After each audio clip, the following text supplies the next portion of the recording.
Bapak Ibu, di hari Natal ini kita akan merenungkan firman Tuhan yang saya beri judul Orang-orang Istimewa di Hati Tuhan. Nah Bapak Ibu, sesuatu yang menakutkan buat setiap manusia itu adalah kematian. Walaupun kita seringkali mendengar teman kita itu ngomong, "Aku mati sudah siap." Saya melihat di balik kata-kata itu sebetulnya tidak seperti kalimat yang kita dengar.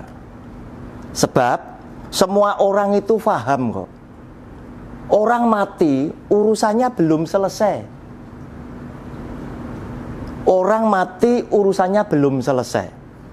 Oleh karena itu, Yesus Kristus Tuhan itu datang lewat peristiwa Natal, itu akan membuat kita yang berdosa, yang semestinya binasa, itu untuk Dia selamatkan. Oleh karena itu Alkitab juga menulis, musuh yang terakhir yang dikalahkan oleh Tuhan yaitu maut. Mengapa? Karena Tuhan ngerti maut ini adalah sesuatu yang paling ditakuti oleh manusia. Terlebih jika orang ini mulai dia muda, dia berbuat sampai menjelang ajal adalah sesuatu yang oleh dia sendiri dinilai kurang layak. Orang ini mati grogi. Mengapa? Karena kita lihat lebih dulu dalam 2 Korintus 5 ayat 10. Ini tulisan Rasul Paulus. Sebab kita semua harus menghadap tahta pengadilan Kristus, supaya setiap orang memperoleh apa yang patut diterimanya sesuai dengan yang dilakukannya dalam hidupnya ini, baik ataupun jahat. Artinya orang mati urusannya tidak selesai loh. Masih harus mempertanggungjawabkan di hadapan Kristus yang disebut tahta pengadilan Kristus. Saudara, ini menyeramkan sekali. Kenapa? Bos-bos yang kebetulan kena masalah polisi, dipanggil Polda langsung sakit, langsung mangkir. Baru panggilan ketiga baru muncul. Ini tahta pengadilan Kristus, mempertanggungjawabkan semasa dia hidup, dan berlaku untuk orang yang baik maupun orang yang jahat.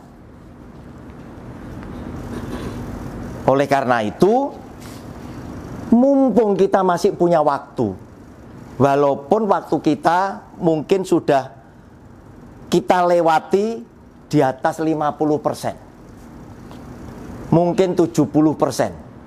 Sebab firman Tuhan jelas ngomong sama kita, umur manusia 70 tahun, kalau kuat 80, lebihnya anugerah. Nah tinggal dihitung, kita bisa matematika, umur kita berapa sekarang.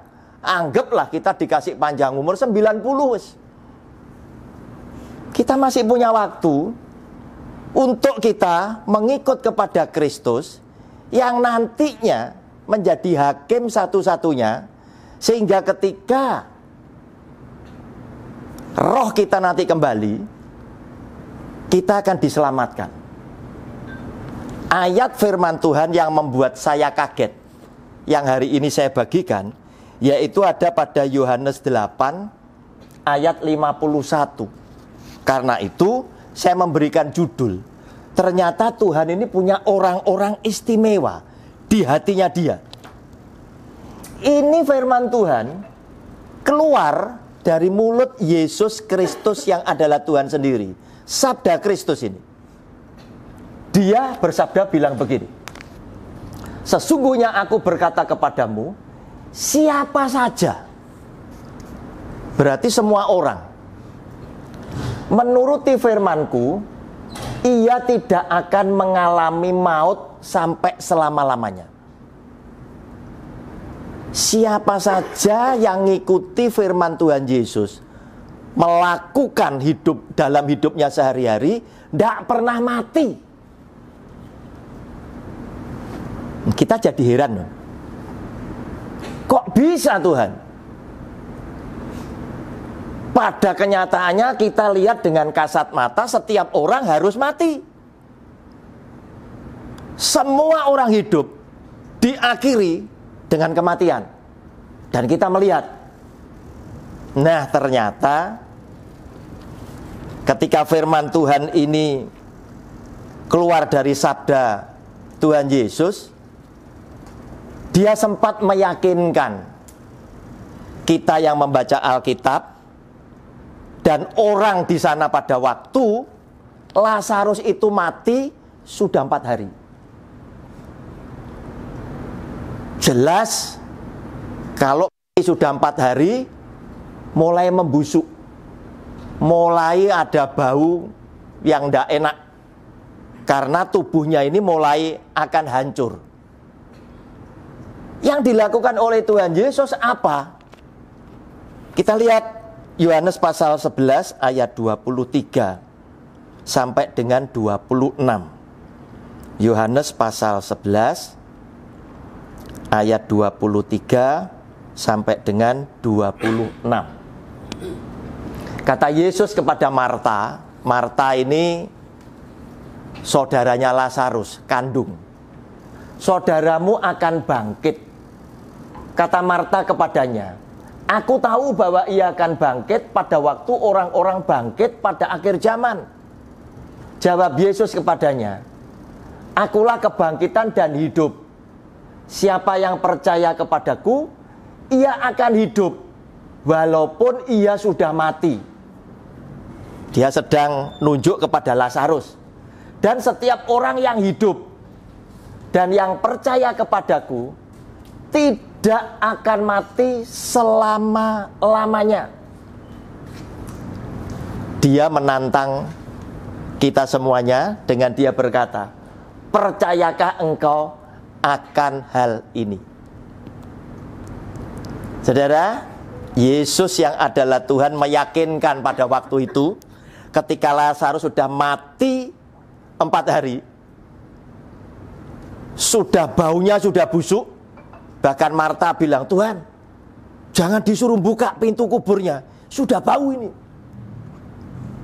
Tetapi dia tetap ngotot, karena Tuhan mau bangkitkan dan hidupkan Lazarus kembali. Inilah yang dia ingin tunjukkan. Orang yang percaya itu bisa tak hidupkan walaupun dia sudah mati. Dan kamu harus percaya, orang yang percaya kepadaku tidak akan pernah mati selama-lamanya. Mengapa? Karena ketika orang mati, roh kita pada hari ketiga itu bangkit di hadapan Tuhan. Di Hosea pasal 6 ayat 2 itu jelas disebutkan, setiap orang yang mati itu akan hidup di hadapannya pada hari ketiga. Ini nubuatan Nabi Hosea. Dan digenapi oleh Tuhan Yesus. Dia mati hari Jumat, hari ketiga dia dibangkitkan.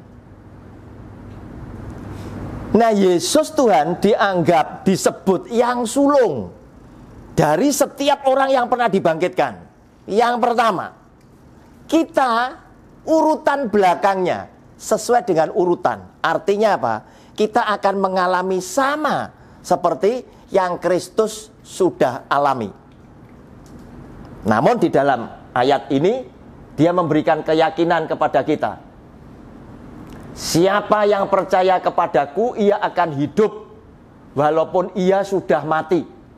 Dan setiap orang yang hidup dan yang percaya kepadaku, kita yang masih hidup ini dan percaya kepada dia, dia bilang tidak akan mati selama-lamanya. Artinya apa? Kita nanti begitu hidup pada hari ketiga, roh kita dibangkitkan oleh Dia, kita langsung diselamatkan, masuk di surga. Kenapa? Karena Dia sendiri yang bilang, dan Dia mendemonstrasikan, Lazarus yang kamu kira sudah busuk, tubuhnya sudah membusuk, tidak mungkin bisa hidup. Tak buktikan dia keluar dari kubur dalam keadaan dia hidup. Nah, susahnya apa? Secara otomatis setiap orang yang mati, rohnya itu akan hidup di hadapan Allah pada hari ketiga, mempertanggungjawabkan tadi 2 Korintus 5 ayat 10 tadi, tinggal sama Tuhan, yang istimewa di hati Tuhan tidak akan pernah mati selama-lamanya. Berarti dia akan menikmati hidup kekal di dalam kerajaan surga secara langsung. Saudara, ayat ini saya ingin teguhkan lagi. Teguhkan lagi lewat Yohanes pasal 3 ayat 18. Nanti di rumah Anda boleh baca mulai ayat 16 ya. Karena begitu besar kasih Allah ya. Terus saya ambilkan yang penting, yang hari ini menjadi pembahasan kita, yaitu ayat 18. Ini juga sabda yang keluar dari mulut Tuhan Yesus. Siapa yang percaya kepadanya, anak tunggal Allah, Yesus, ia tidak akan apa? Dihukum. Padahal hukuman itulah yang menjadikan orang itu takut mati. Walaupun mulutnya bilang, mati siapaku, mati siapaku. Sebab dia tahu, setiap orang hidup kudu mati. Nah, ono jalan. Tetapi apakah dengan kata-kata kamu siap, berarti kamu pun juga yakin kamu sudah diselamatkan. Nah, di sini orang yang istimewa di hati Tuhan justru dikatakan, siapa yang percaya kepadanya, ia tidak akan dihukum. Berarti ketika roh kita balik kepada Dia, karena kita istimewa di hati Tuhan, sebagai hakim satu-satunya, sebagai juru selamat dunia satu-satunya, kita akan disambut oleh Kristus sebagai anak kesayangan Dia. Kita tidak akan dihukum. Sama seperti di dunia, Anda adalah orang yang selalu baik dengan siapapun, termasuk dengan polisi, penegak hukum, termasuk dengan hakim. Kalau Anda punya kasus, yang menegakkan hukum itu bisa bela saudara, tidak yakin Anda berbuat jahat. Demikian pula Yesus yang adalah Tuhan. Kenapa? Karena Anda adalah pelaku daripada Dia punya sabda. Siapa yang tidak percaya, ia telah berada di bawah hukuman. Berarti kata percaya itu adalah melakukan perintah Kristus. Yang tidak percaya adalah yang tidak melakukan. Yang tidak percaya, ia telah berada di bawah hukuman. Sebab ia tidak percaya dalam nama anak tunggal Allah. Nah, saudara, dari ayat yang saya uraikan, kita sebagai jemaat akhirnya tahu bahwa kita itu beresiko. Resikonya apa? Anda mungkin sedang bertanya di dalam hati, resikonya apa Pak Roni? Aku sudah bergereja, aku aktif melayani. Saya ingin sampaikan, Anda tetap berisiko jika ternyata Anda memilih pengajar atau pengikut yang tidak nyampaikan sabda seperti Kristus. Anda berbahaya. Karena ini akhir zaman, banyak orang pakai nama Yesus. padahal tidak mengajarkan ajaran Yesus bersama para rasulnya. Ketika ajaran yang Anda ikuti nyimpang dari maksud Yesus yang adalah Tuhan, Anda binasa. Oleh karena itu saya ingin menasihatkan kepada Anda semuanya, belajar Alkitab sendiri. Baca ini, renungkan ini, cari pembicara yang menyampaikan seperti isi kitab suci, yaitu firman Allah, isi hati Tuhan. Sebab jika Anda mengikuti yang salah, pasti Anda tidak akan sampai kepada Dia. Penutup, kita lihat Yohanes pasal 10 ayat 22 sampai 28. Yohanes 10 ayat 22 ayat 28. Ini sampai 24 dulu, dipotong-potong. Kemudian tibalah hari raya pentahbisan Bait Allah di Yerusalem. Ketika itu musim dingin, Yesus berjalan-jalan di Bait Allah di Serambi Salomo. Orang-orang Yahudi mengelilingi dia dan berkata kepadanya, "Berapa lama lagi engkau membiarkan kami hidup dalam kebimbangan? Jikalau engkau Mesias, katakanlah terus terang kepada kami." Lanjut. Yesus menjawab mereka, "Aku telah mengatakannya kepada kamu, tetapi kamu tidak percaya kalau aku ini Mesias, Juru Selamat. Pekerjaan-pekerjaan yang kulakukan dalam nama Bapakku, itulah yang memberikan kesaksian tentang aku." Semua mukjizat yang dilakukan oleh Tuhan Yesus tidak pernah bisa dilakukan oleh nabi siapapun. Lahir buta, itu bisa melihat. Lumpuh sejak lahir berjalan. Mati dibangkitkan. Tidak ada nabi satupun yang bisa menyamai mukjizat yang dilakukan oleh Tuhan Yesus. Itulah yang memberikan kesaksian tentang aku. Tetapi kamu tidak percaya karena kamu tidak termasuk apa saudara? Domba-dombaku. Siapa yang tidak termasuk domba-dombaku, domba-domba Kristus? Yaitu mereka yang tidak mendengar firman-Nya. Domba-dombaku mendengarkan suaraku dan mengenal, dan aku mengenal mereka, dan mereka mengikut aku. Nah saudara, Anda jangan hanya ngikut figur pendeta. Anda mesti cek, termasuk saya. Benar enggak saya ini bela firman Kristus? Sebab yang disebut domba-dombaku adalah orang yang mendengar akan suaraku kemudian mengikut aku. Dan untuk itu Kristus bilang, aku mengenal kamu, mengenal mereka. Lanjut 28. Aku memberikan hidup yang kekal kepada mereka. Kepada mereka. Dan mereka pasti tidak akan binasa sampai selama-lamanya. Dan seorang pun tidak akan merebut mereka dari tanganku.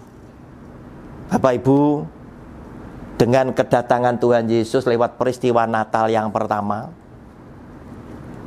Dia sungguh mengasihi setiap kita yang berdosa, supaya kita itu diselamatkan oleh Dia. Tetapi seperti janjinya Dia juga, Dia akan datang untuk kedua kalinya menghakimi orang yang hidup dan yang mati. Tetapi bagi kita yang istimewa ada di hati Tuhan, firman Tuhan memberikan anugerah kepada kita, sukacita yang luar biasa. Jika kita mampu menjadi orang-orang yang istimewa di hati Tuhan, ternyata apa? Kita tidak dihukum dan kita tidak akan pernah mati untuk selama-lamanya. Tuhan Yesus memberkati kita semuanya bersama dengan keluarga. Haleluya. Amin.